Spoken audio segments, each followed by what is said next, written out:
Marcos resign! Marcos resign! Marcos resign! Marcos resign!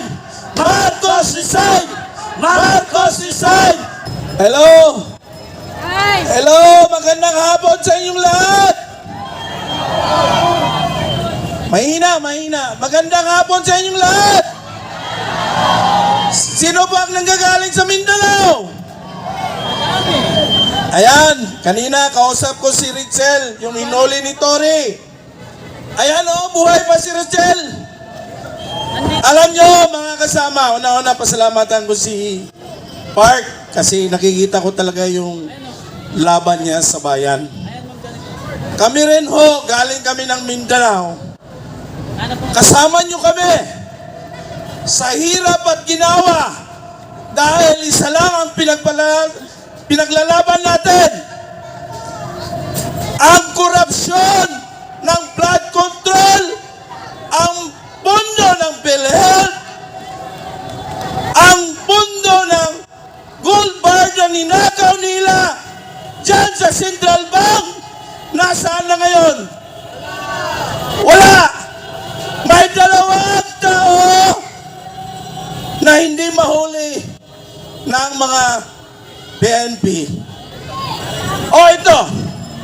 Ang sabi ni General Browner, kasama daw niya ang taong bayan. Okay, kasama mo ang taong bayan. Ngayon, Browner, sasabihin ko sa iyo, andito kami ngayon sa entablado. Kung mahuli mo ang magnanakaw sa Kongreso, sino kaya itong magnanakaw? Si Saldico at saka si Romualdez. Ngayon, kung sabihin mo sa amin, kung kasama mo ang taong bayan, pusasan mo na. Yan, luluhod ako sa harapan mo. Kung sabihin mo na kasama mo ang taong bayan na pinaglalaban mo ang korupsyon, lalo-lalo na ngayon sa pangyayari ngayon. Lunod tayo sa mga kalamidad.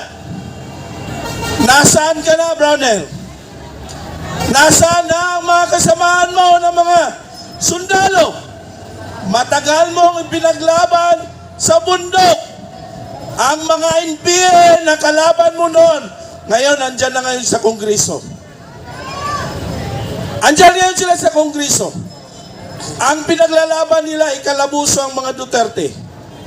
Ngayon, binabaliktad mo, kung wari sinasabi mo na kasama mo ang taong bayan laban sa mga korupsyon, o may tinatago kang ghost project. Tama!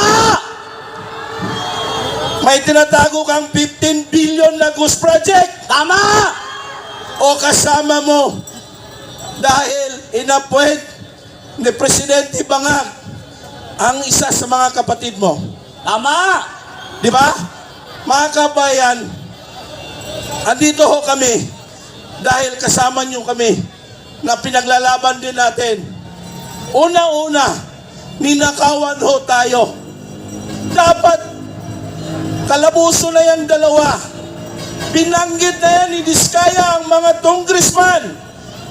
Binanggit na ni Diskaya si Saldico, si Romualdez, binanggit na ni Diskaya. O bakit hindi yung mahuli? Ang makalabuso ang magnanakaw ng sardinas, ikalabuso nyo. Magnanakaw ng mangga, ikalabuso nyo.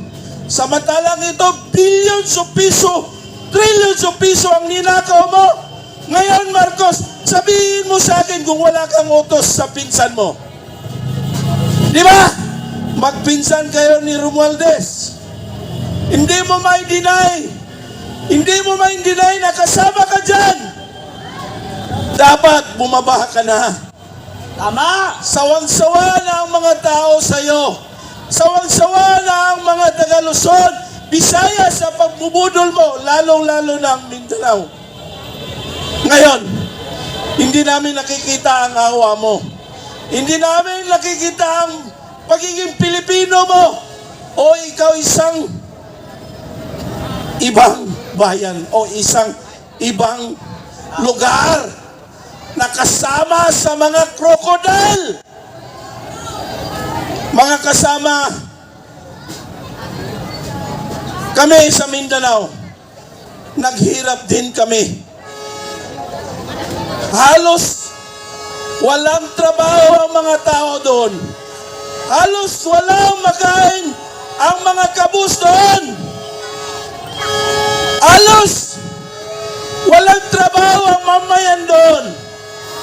Dahil walang trabaho, walang budget, pati ang para sa kalusugan, ninakaw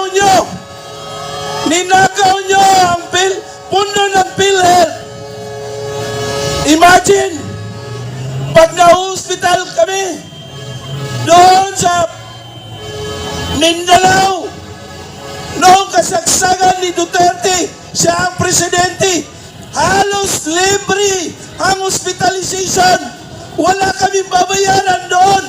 Ngayon, halos maiyak na yung mga tao dahil sa walang budget. Maraming namamatay na mga tao dahil wala silang may magpa-hospital man lang. Kasi ninakaw nila eh. Tingnan nyo ngayon ang nangyayari sa Blue Ribbon Committee. Ininto nila dahil alam na nila na mabuking na sila lahat. Pati ang CIC, ang investigasyon sa CIC, hindi nila pinupubliko. Yan ang hirap ngayon. Dahil ayaw nila ipaalam sa taong bayan ang pangyayaring korupsyong naganap sa administrasyong Bangag na Marcos.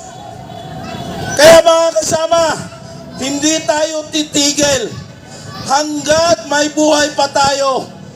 Ipaglaban natin ang korupsyon, labanan natin ang korupsyon dahil alam nyo, kawawa yung mga bata natin, kawawa yung mga anak natin, kawawa yung susunod na mga leader natin dahil ang nakikita nila, puro korupsyon ang nangyayari dito sa ating bansa. Kaya wakasan na natin ito. Mga kasama, sabihin natin, Marcos resign! Marcos resign! Marcos resign! Marcos resign! Marcos resign! Marcos resign! Maraming salamat po. Okay, maraming salamat po kapatid.